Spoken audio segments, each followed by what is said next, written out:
大家好，开始今天的分享之前，希望你能给人间烟火点个订阅，我将会分享更多优质的内容。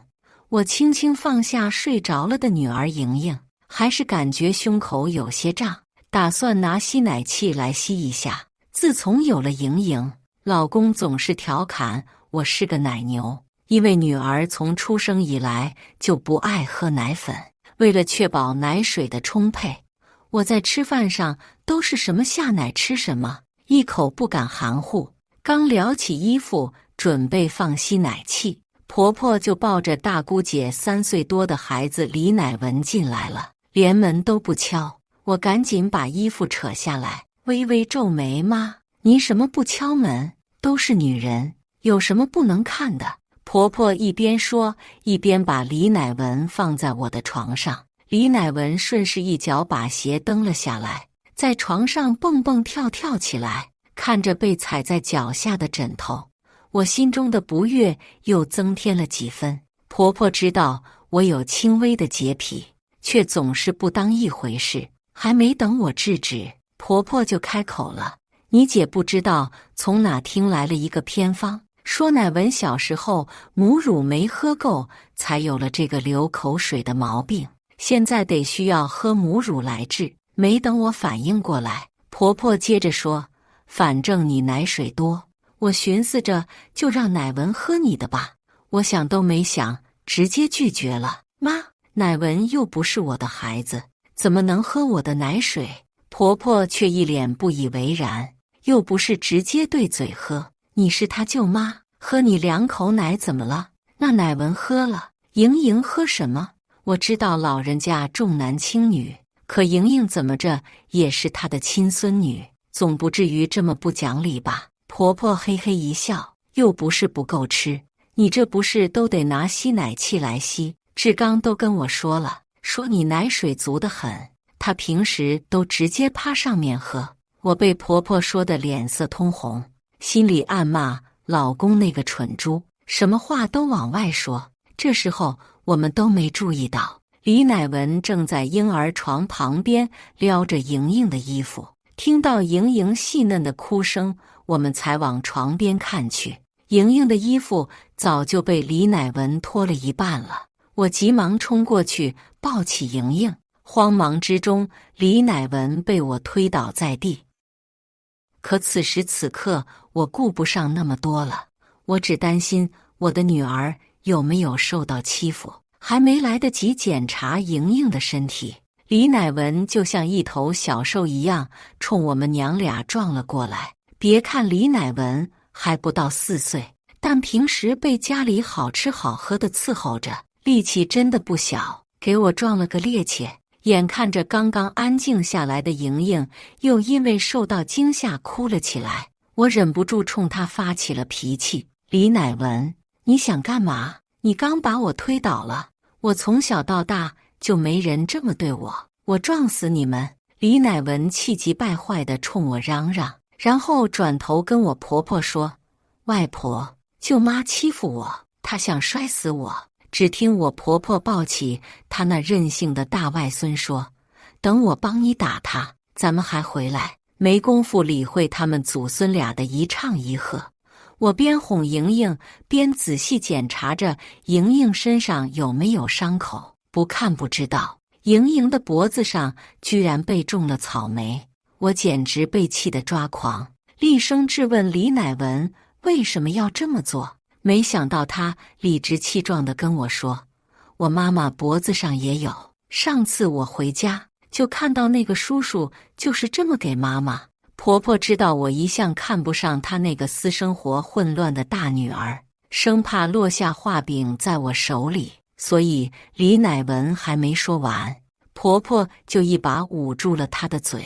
大姑姐离婚有1年了，这1年里不是跟这个男的暧昧，就是跟那个男的勾搭，没有一个靠谱的，孩子也不怎么管，3天2头往我家扔。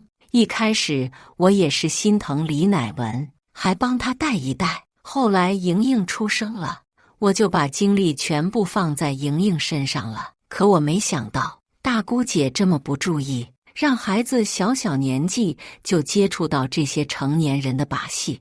被捂住嘴的李乃文只能发出呜呜声。就在婆婆刚松开手的时候，她对着婆婆的手狠狠咬了下去，宣泄着刚刚的不满。婆婆疼得龇牙咧嘴，想打孩子又下不去手，居然把怨气发泄到我身上来了。孩子小不懂事，你凶他做什么？妈，您偏心眼儿，好歹有个度吧。您不看看您的好外孙做了什么？他差点把我和莹莹推倒，还在莹莹的脖子上乱亲。婆婆被我问愣了，她没想到我会跟她顶嘴，脸上一阵红一阵白的。我念在她是我老公的妈的份上，从来不愿意跟她多计较。可如今面对莹莹的问题，我实在难以控制。作为一个妈妈，我不愿意任何人动我的孩子一下。今天让大姐把李乃文接走，我觉得咱们家太小了，装不下2个小孩。没等我婆婆反应，我便抱着莹莹去了客厅。过了一会儿，我婆婆走出来了，后面还跟着那个烦人的李乃文。她冲着我大声嚷嚷：“这是我舅舅的家，要走也是你走，不用想也知道，这肯定是我婆婆教的。”我老公虽然是农村出来的，但是长得却眉清目秀，还是个硕士。我从小不爱学习，混了一个专科学历。虽然我爸妈早就离婚了，但我爸还是很疼我，物质生活一向小康水平。这套房子就是他给我的嫁妆。就算是这样，我婆婆还是觉得是我高攀了他们家的硕士。我刚想说这是我家买的房子，门口的密码锁就响起了欢迎回家的声音，到嘴边的话又咽了回去。还没到下班的点，老公就回来了。不用想，肯定是我婆婆请回来的救兵，似乎是怕我恶人先告状。老公还没换完鞋，婆婆就把他拉到沙发上，开始数落起我的不是。刚刚依然我的名字跟我顶嘴，还把乃文推地上了。自从生了孩子，脾气大得很，这个家都快装不下他了。又不是生了个儿子，不知道哪来那么大脾气。老公一直很不喜欢婆婆拿生男生女来说事情，一方面生不了儿子主要是他的责任，另一方面老公还是个妥妥的女儿奴。我刚要辩解，老公就做了一个噤声的动作，让我别跟婆婆一般见识，又从我手里接过莹莹走回卧室。看来他是打算先把女儿哄睡了再解决问题。我趁这个功夫给大姑姐发了微信，让她来家里接李乃文，顺便简单说了一下事情的经过。客厅的氛围很是尴尬，就连跋扈惯了的李乃文也收敛了许多。40分钟后，老公前脚刚从卧室里出来，大姑姐后脚就到了。客厅里老的少的一共了5口人，这下可热闹了。从卧室出来的时候，老公面色凝重，我一猜他肯定是看见了女儿脖子上的草莓印。看着我和老公在眼神交流，我婆婆可不淡定了，说我小题大做，哥哥喜欢妹妹亲一亲很正常，不过是不知道轻重，弄哭了妹妹。结果我不依不饶，非要把孩子当场扫地出门。我听了白眼都要翻上天了，反驳道：“你怎么不说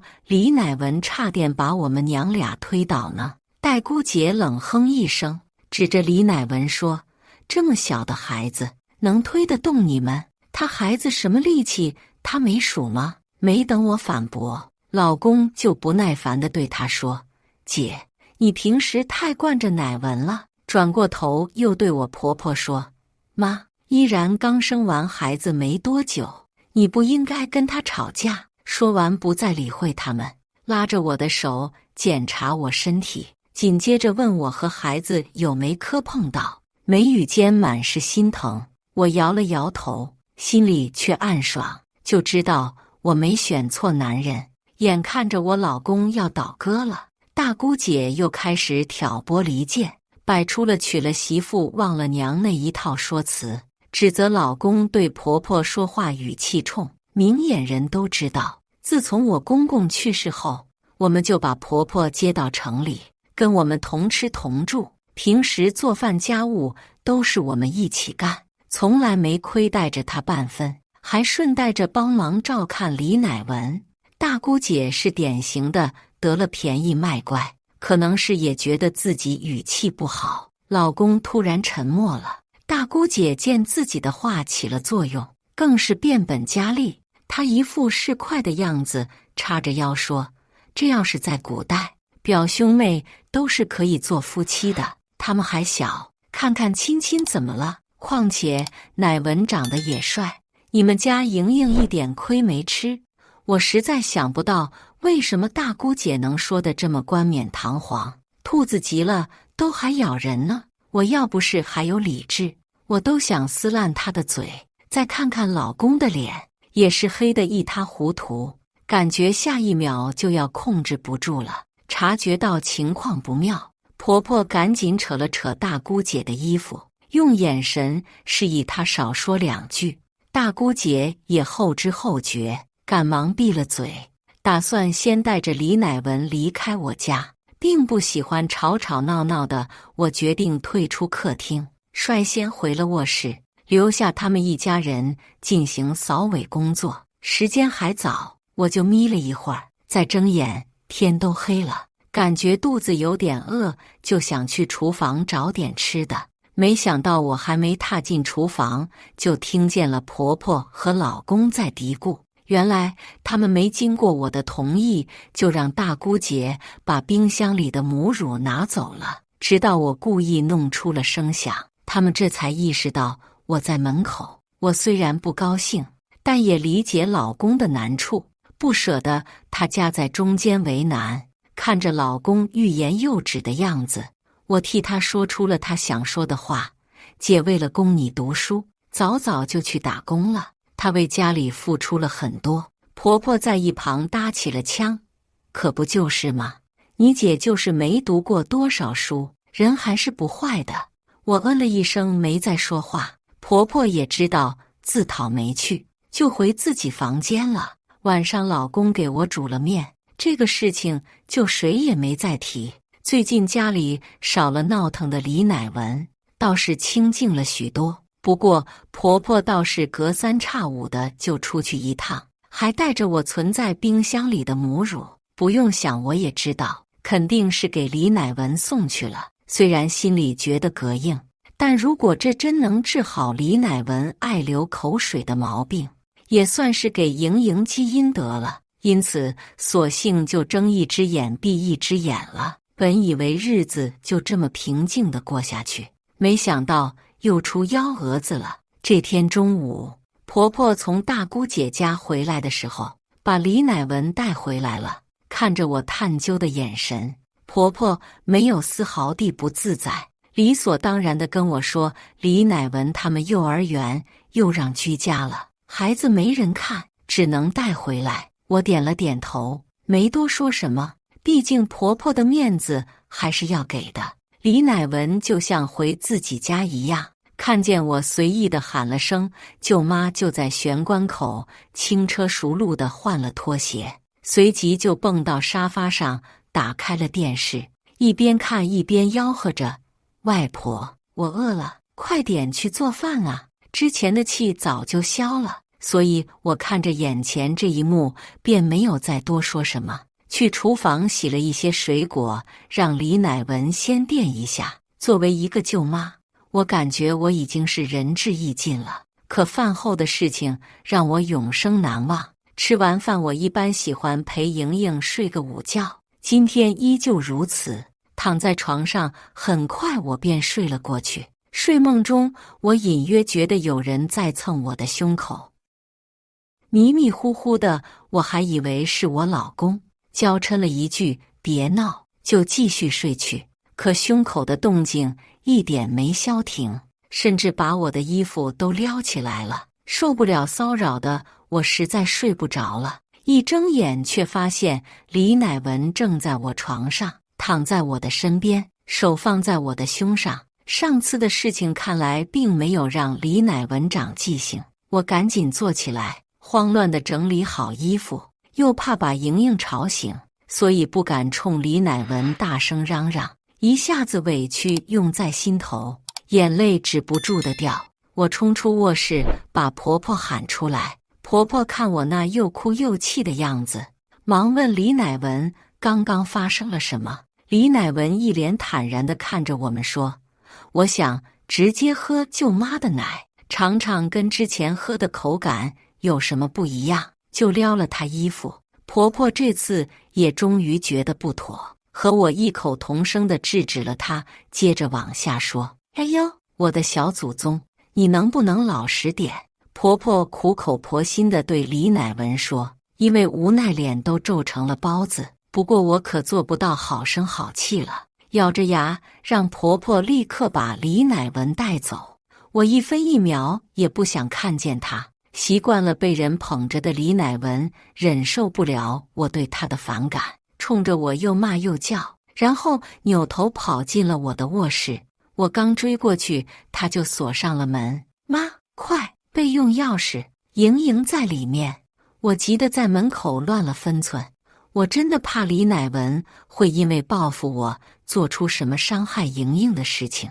婆婆在一旁支支吾吾，愣是拿不出钥匙。在我的反复逼问下，婆婆才开口，钥匙被你姐拿走了。上次她说来家里麻烦，问我要密码，我哪记得住，也不会录指纹，就把家里那一串钥匙都给她了。听完这话，我肺都要气炸了。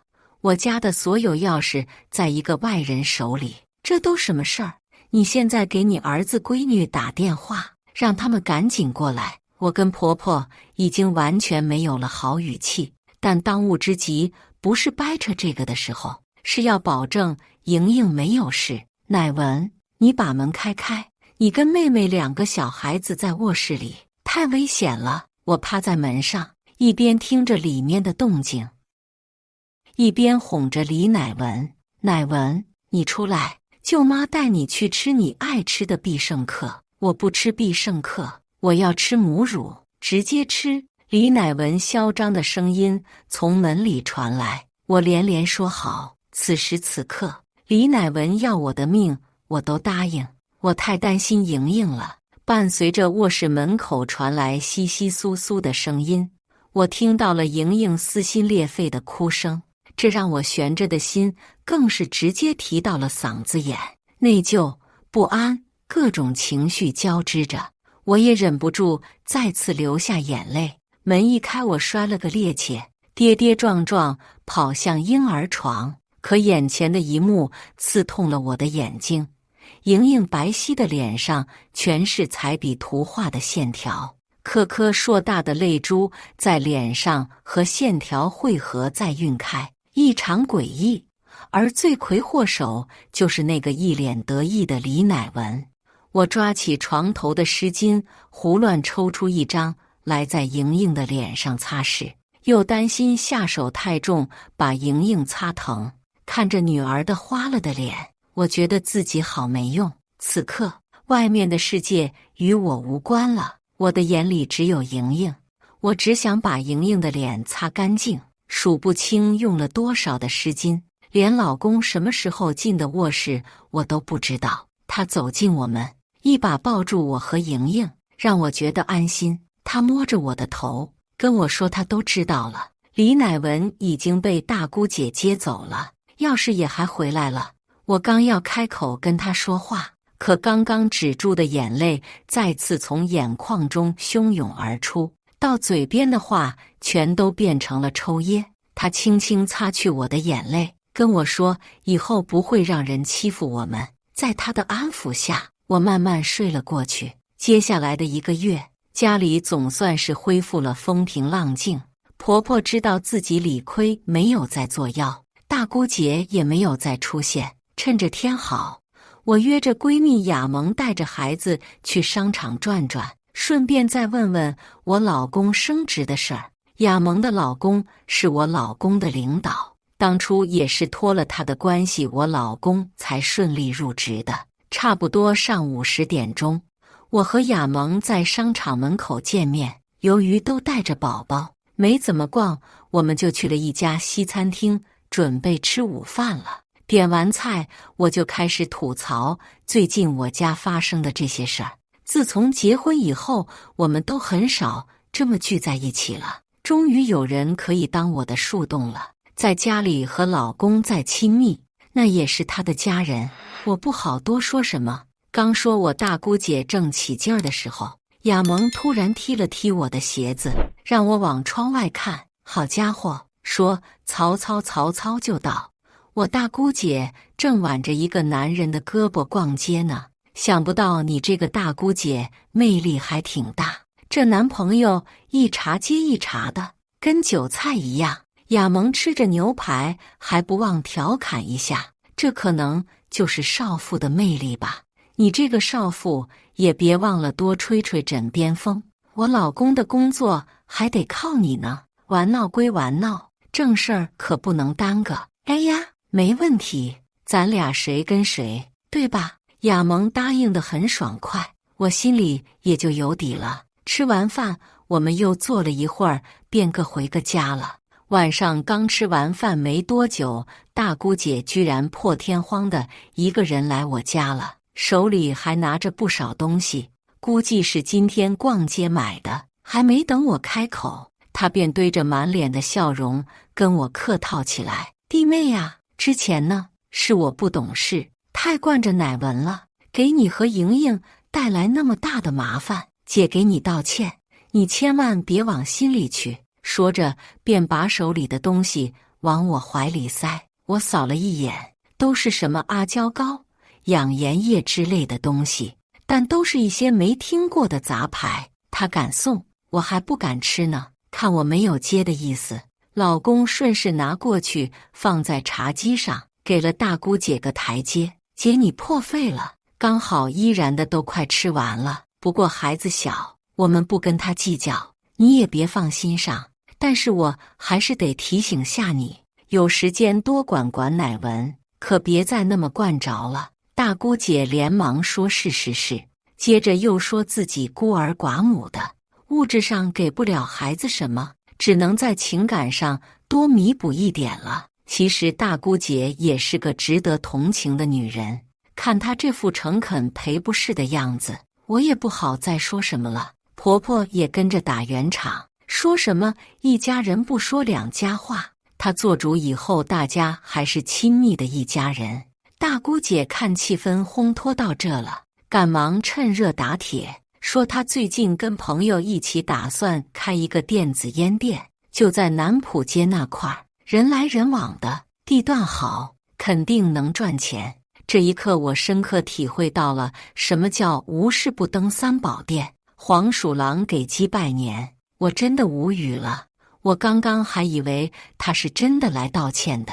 我和我老公都是那种不喜欢借钱，也不喜欢借钱给别人的人，所以听到大姑姐来借钱的时候，我们内心都是拒绝的。没想到我婆婆还挺热衷这个事情的，她问大姑姐：“你要借多少钱呢？”10万，虽然不是个小数目，但我以后肯定能比这赚得多，以后也能给乃文过上好的生活。大姑姐今天是铁了心要打感情牌了。老公端起茶杯喝了口水，清了清嗓子，问大姑姐有没有做过市场调研，预计什么时候可以回本，准备加盟哪家店等等一系列问题。大姑姐一下子就被问懵了，吞吞吐吐的，也说不出个1、2、3来，试图用一句这些都是我朋友做的，我就当个合伙人就行了，把我们打发了。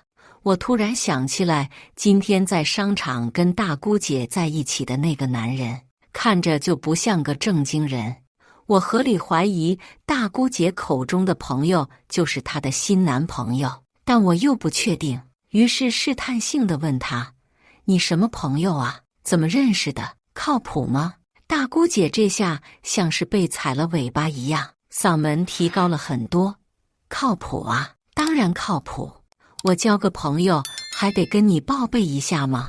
我被他的大嗓门吓了一跳，赶紧解释道：“我不是这个意思，我是担心你被人骗了。”话还没说完，大姑姐就打断了我：“我这么大了还能被人骗？”见我不出声，大姑姐继续叫嚣：“你们是不是怕我借钱不还？我立字据，写欠条还不行吗？真是亲姐弟也得明算账。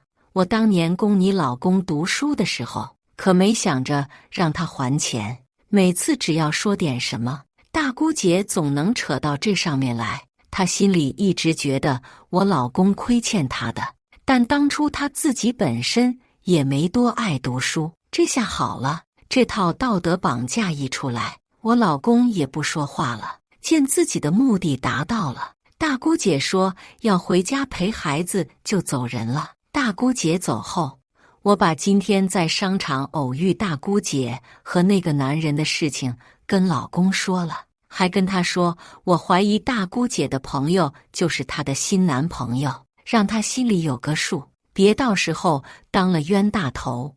婆婆似乎对我不想借给大姑姐钱这件事情不太满意，趁着第二天上午莹莹睡觉的时候跟我聊了一下。依然，昨天你姐来借钱，你是不是不想借？婆婆声音很轻，一边浇花一边问我，头都没抬。我都怀疑我听错了，如此开门见山的，我只好委婉地说没有，我是怕这钱到时候万一砸里面了，对我们来说也是一个损失。你姐这人从小就有赚钱的脑子，这点其实你不用担心的。我这才反应过来，婆婆是来当说客的。接着婆婆又说，你们钱多，有时候帮帮你姐姐也是应该的，反正你们生的是女儿，以后花钱的地方少。而且婆婆还没说完，我就打断她了。什么叫我们钱多？什么叫生女儿花的钱少？我们的钱再多，那也是我们的呀，更何况大多数都是我婚前带过来的。莹莹就算是女孩子，我也不会少给她花一分钱。您要是有闲钱，您自己去帮去。婆婆被我对得哑口无言，我也就见好就收了。本来也没想跟她处成敌人，只不过她有时候总觉得我做什么都是应该的。接下来的这几天陪莹莹的时候，我总感觉眼皮在跳，一开始还以为没睡好，没5分钟手机就响了。我吃着苹果瞥了一眼来电，显示是大姑姐打来的，肯定是为了借钱的事情。老公不在，我实在不知道如何拒绝，索性就不接了。没想到他打起来没完，意识到他可能有什么急事，我就赶紧接了起来。姐，我刚刚……线边的说辞还没说完，就听到手机那头传来大姑姐的埋怨，说我的车有问题，害她出车祸了。我纳了闷了，你出车祸跟我车有什么关系？疑惑还没说出口，他就让我先联系保险公司，然后告诉我车具体在什么位置，然后就把电话挂了。一瞬间，我脑子里出现了一种可能，我老公开车跟大姑姐出去办事儿，然后遇到了车祸，怪不得眼皮老跳。我颤抖着手给老公打了好几个电话，对方一直无人接通，我感觉我手都凉了，鼓起勇气打了最后一个电话，突然又有人接了。喂，宝宝，怎么了？我刚刚在开会呢。听到老公温柔的声音，我紧绷的神经一下子放松了。听他说过那么的多话，刚才那句我刚刚开会呢，是他说的最让我安心的话了。没事，老公，就是想你啦。你晚上回家吃饭吗？怕他工作分心，我暂时先隐瞒了大姑姐刚刚打电话的事情。回呢，先不说啦，我先去忙。老公的声音再次从手机里传来，我很肯定他没事，谢天谢地。挂了电话，我把孩子托付给婆婆，就打车去了大姑姐说的那个位置。等我赶到的，只有大姑姐和对方车主在路边。显然已经做好笔录了。我凑近一看，果然是我的车出了事情，还是追尾了别人的车，这得是全责。我赶紧联系了保险公司，让他们过来看一下。等着一切处理好以后，我才反应过来，大姑姐在我忙的时候溜走了。她这么心虚，肯定有鬼。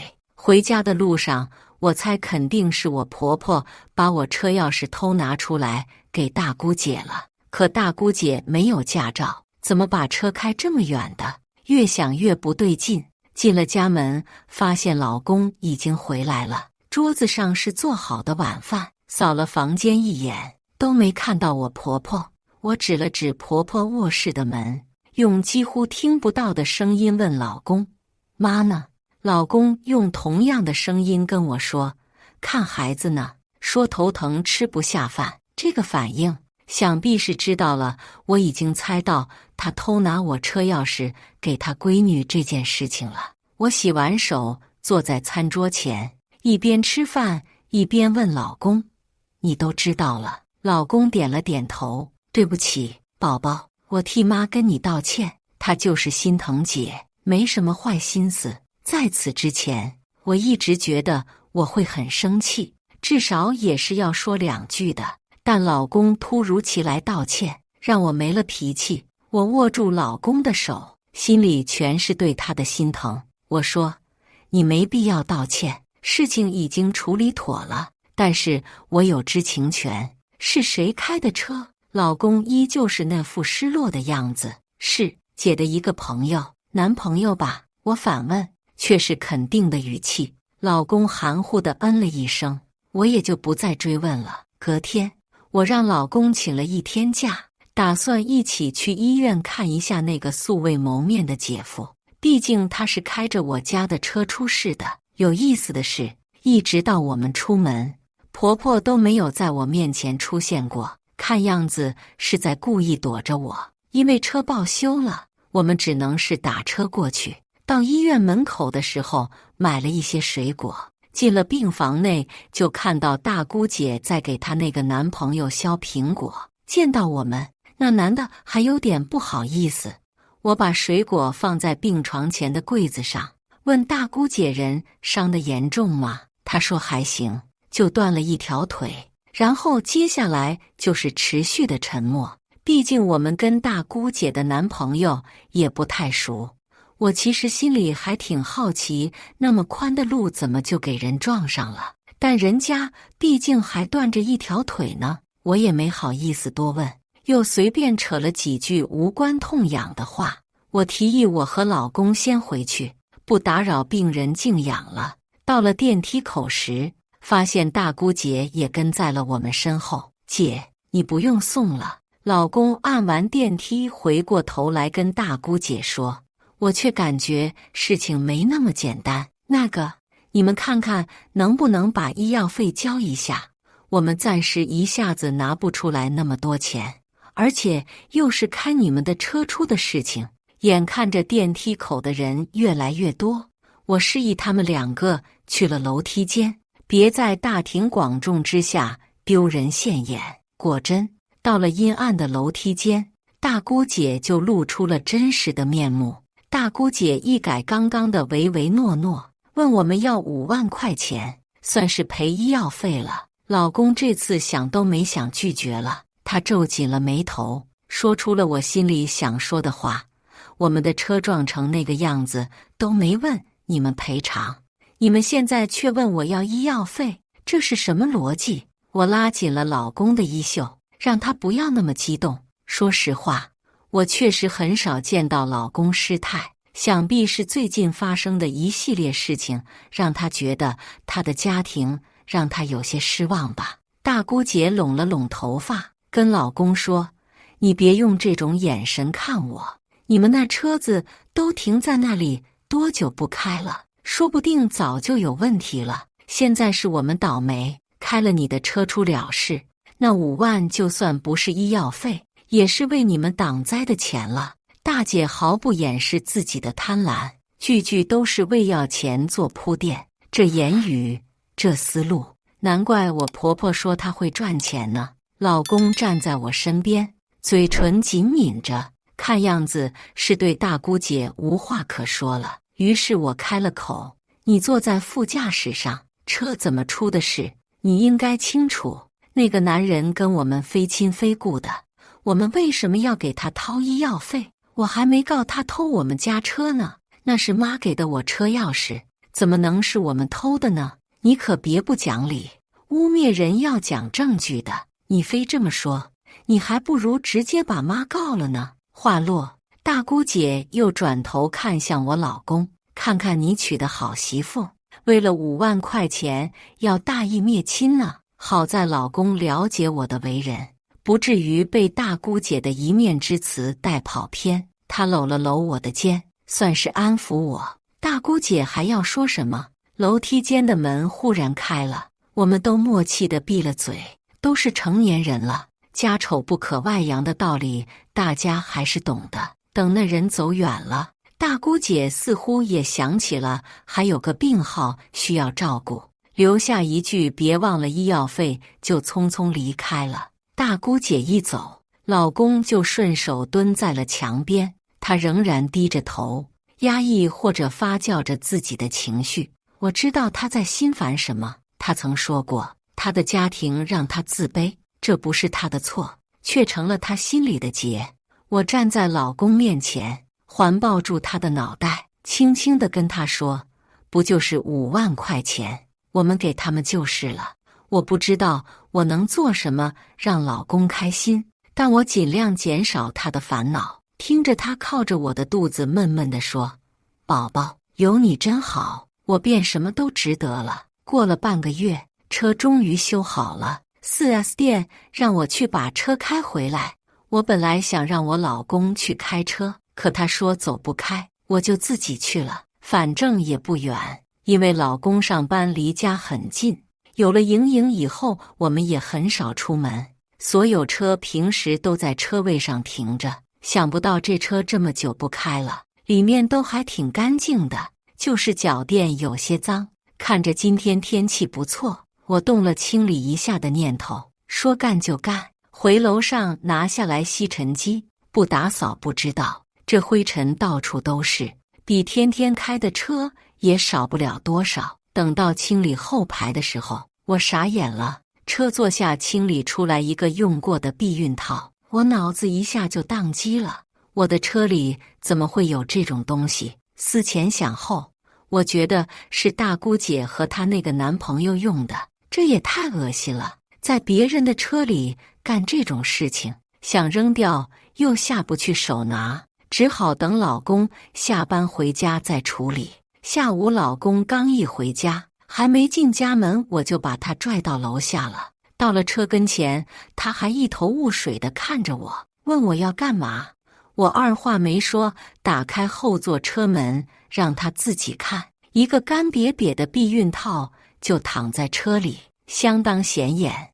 我拿起手机来打算拍照留证，老公却略显慌乱地挡住我的摄像头，甚至带有吼叫的成分呵斥我，问我要什么。我被吓了一跳，委屈巴巴地说道：“我只是想拍下来问问姐，这是不是他们的？”听到我的解释，老公的语气逐渐温和起来：“别问了，给我留点面子，毕竟那是我的家人。”他说这话的时候，头转向一边看着绿化带的树。我也意识到了老公此刻的难堪，虽然当事人不是他，却是他的亲姐姐，这种事情被拿到大庭广众下晒，他是不好受的。我攥了攥他的手，默默地说：“没事，你把它清理了吧，我不问姐了。”老公见我懂事，亲了一下我的额头，抽了几张纸巾，捏起那个避孕套扔掉了。虽然嘴上不说，但晚上睡觉前我还是忍不住拿起手机来跟亚萌吐槽，实在不明白怎么什么奇葩事儿都让我遇到了。在提到我老公下午语气不好时候，亚萌迟迟没有回消息，但对话框上面却显示对方正装输入。过了好一会儿，亚萌才发过来消息，他让我明天好好给车里消消毒。看看还有没有什么东西。我回了个好，就跟他互道晚安了。第二天吃完早饭，我就给亚萌打电话，让他过来陪我一起给车消毒，就当玩了。没想到他二话没说就答应了。半小时之后，亚萌到了我家小区门口。一辆车本来消毒的工程量不大，我俩很快就干完了。关上车门的时候，亚萌突然神秘兮兮地问我最近有没有丢耳钉之类的。我摇了摇头，已经很久不戴了。他哦了一声，也不再说什么。中午我本来想留他吃饭的，但他说下午还有事儿。送他到楼下的时候，他突然从口袋里掏出一个小小的耳钉，放在我手里。我不明所以地看着他，他说是在我车上捡到的。你还记得当初结婚纪念日你老公送你的项链吗？我点头，我记得。你当时还说那款项链网上还送耳钉，我还问了我老公，他说实体店不搞这个活动。我还没说完，亚萌就抢了话，这个耳钉就是你那条项链送的那一款，既然你没有掉，那它就是属于别人的。我感到好像有什么东西在变，但我又不敢承认。我拿起耳钉看了看，说这可能是我大姑姐掉的吧。你大姑姐什么脾气，你应该比我更清楚。她要是在你车上掉了东西，不会这么久不问你要。我不知道该如何开口了，默默地低着头，攥着那枚小小的耳钉，直到亚萌把耳钉拿走，我才抬起头，犹犹豫豫地问亚萌，你是说我老公外面有人了？那个避孕套也是他的，对吗？我觉得此时此刻我应该是难过的，可眼眶酸得发疼，也没有掉下一滴眼泪。亚萌像摸莹莹那样摸着我的头，依然，我本来不想告诉你的，可我怕你被骗得最后一无所有。这当头一棒的提醒让我幡然醒悟，我老公总是擅长装可怜，为自己或家人从我这里谋得好处。但此时此刻，面对亚萌的善意规劝，我说不出任何言语，只好先让亚萌回家，我自己静一静。亚萌担心地看着我，让我有事情给他打电话。我笑了一下，让他别啰嗦了。可我们都知道，我笑得比哭还难看。那枚孤零零的耳钉暂时先由亚萌保管，如果放在我这里，一定会被我老公拿走，物证就没了。晚上亚萌给我发微信问我怎么想的，我说我也不知道。亚萌说无论我做什么决定，他都支持我。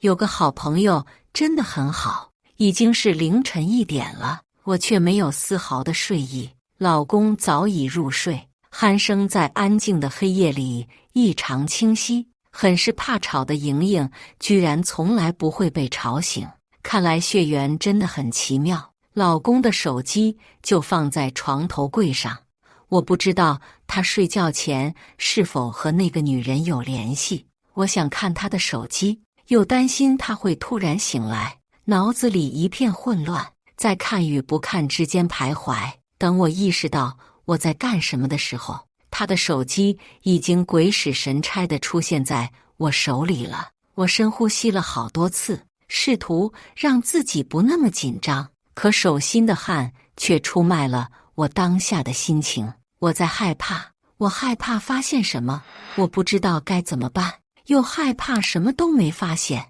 一直被蒙在鼓里。我坐在床头，对着亮了灭了亮手机屏幕发呆，最后一咬牙，还是想看。女人总像飞蛾一样，不扑火是不死心的。我轻车熟路地输入了我的生日。这么多年，老公每次换手机密码永远是我的生日，而这一次却没能解开，不知道为什么。距离我拿到这个手机已经过去1个小时了，在这1个小时的时间里，我每分每秒都在煎熬。可发现密码错误时，我突然松了一口气。我悄悄地把手机放回去，看着这个当初发誓要一辈子对我好的男人，彻夜无眠。第二天早上，老公出门后，我就意外收到了一条短信，内容很简单，就是约我出去见面，然后告诉我老公的出轨对象位置就在我家楼下的咖啡厅。我拨回去，但没人接。只是没多久，第二条短信就过来了，说见了面就什么都知道了。我实在不清楚该怎么回复这条消息。现在的处境，明明我是正室，却像小三一样被动。看我没回复，对方又发来了第三条短信。下午2点钟，我顶着全妆走，准时出现在了咖啡厅。我的眼神四处搜寻，企图找到那个发短信的神秘人，可我看谁都像，看谁也都不像。这时候，服务员走过来，把我带到了一个包间门口。我推开门，大姑姐的那个男朋友坐在里面，笑盈盈地看着我。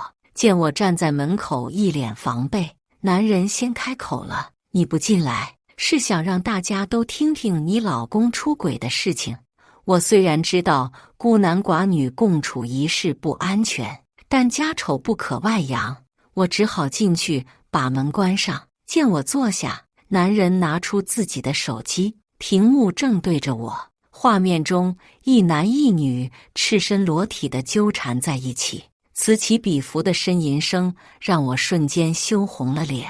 我慌乱地想把手机推开，男人却快我一步，握住了我的手。别急呀，妹妹，继续往下看。我厌恶地抽出手，只见镜头一转，画面静止了，我老公的脸赫然出现在上面，清清楚楚。好一会儿，我才缓过神来，盯着那个男人的眼睛问道：“你这是什么意思？”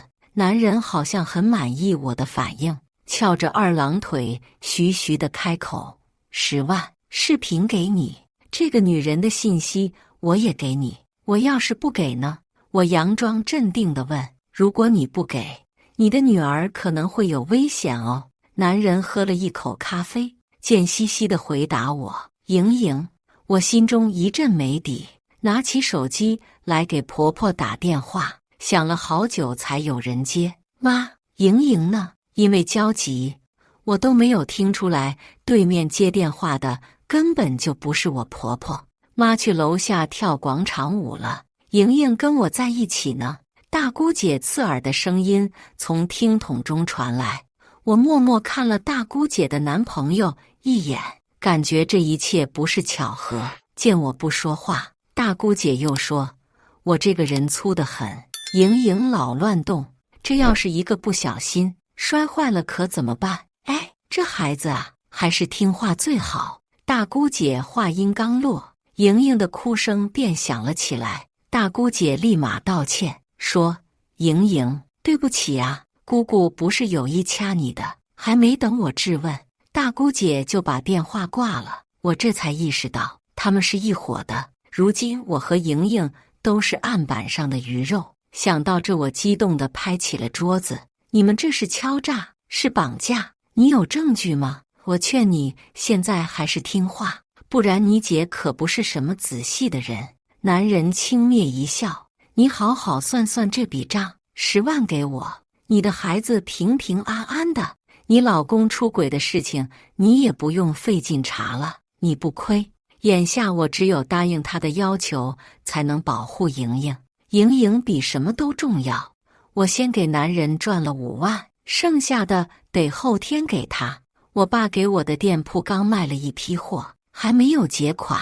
就在我以为一切都圆满解决了以后，他却突然靠近我，紧接着一股刺鼻的味道冲进我的鼻腔，我的意识变得模糊。等我醒来的时候，人已经在酒店了。酒店里除了我和大姑姐的男朋友，还有大姑姐，估计是他俩合伙把我弄到这里来的。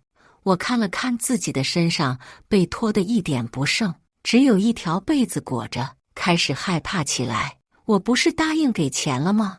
你们为什么还要把我带到这里来？大姑姐没理我，自顾自地拿起电话：“喂，志刚啊，你老婆勾搭我男朋友到宾馆了，你快过来看看。位置我微信发给你。我冷嘲道：你觉得我老公会信你的话？信不信？一会儿看看不就知道了。看他那副胸有成竹的样子，我心里也开始打鼓。老公如今已经外面有人了，还会站在我这边吗？没半个小时，我老公就到了房间门口，看着直裹着被子的我，老公的神色愣了一下，然后飞速过来抱住我。宝贝，我相信你不会干那种事情。老公的一句话让我瞬间有了底气。志刚，你信他没用，你要相信证据。大姑姐凑过来，打开手机相册，里面都是我和她男朋友的床照，看样子是我昏迷的时候大姑姐伪装成抓奸的人拍的。要不是我是当事人，我也会信以为真。依然，这照片是怎么回事？难道我姐说的是真的？老公狐疑地看着我，不是这样的，是他们把我迷晕了，绑架到这里来的。你姐在陷害我。我抓着老公的手辩解道。老公显然不信，紧皱的眉头暗示出他内心的挣扎。过了好一会儿，他似乎是下了很大的决心，一字一顿地跟我说：我们离婚吧，我没办法跟不干净的女人在一起。他一边说，一边把我的手掰开。我没有。那我姐拍的照片怎么解释？伙同别人给自己的弟弟戴绿帽子图什么？依然，我们这么多年感情，我没想到你会这样。你净身出户吧。我也不想把事情闹大。我看着我老公的脸，感到此刻的他好陌生。明明是他不仁不义，现在却要我净身出户。就在我万念俱灰的时候，门响了，是酒店的服务员，说临时管控，让我们开一下门。我让我所谓的老公把我衣服拿过来，我穿好了再开门。门开了，是亚萌和公安。亚萌进来检查了我一圈，问我有没有受伤。我轻轻摇了摇头，刚刚被冤枉都没有想哭。这会儿见到亚萌噙着的泪里立马流了下来。别怕了呀，没事，我这不是来了。亚萌顾不上拿纸巾，用手胡乱抹着我脸上的泪，他是真的担心我。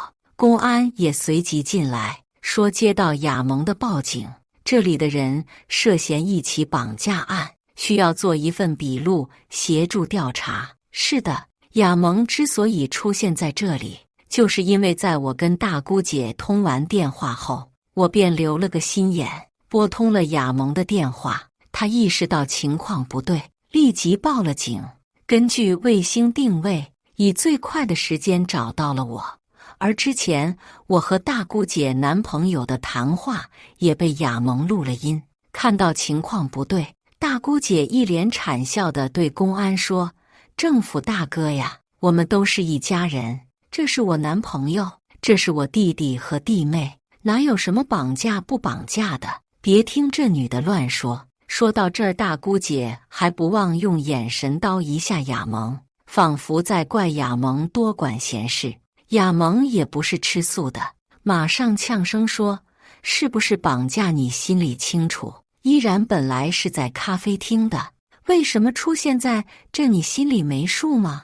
公安见两个人吵得一副不可开交的样子，当即呵斥禁止，然后把我们都带上车，全部拉回警局做笔录。一路上，亚萌一直握着我的手，给了我莫大的安慰。在做笔录时，亚萌给公安提供了那一部分录音，坐实了大姑姐男朋友敲诈我的罪名，而我也一口咬定他强奸了我。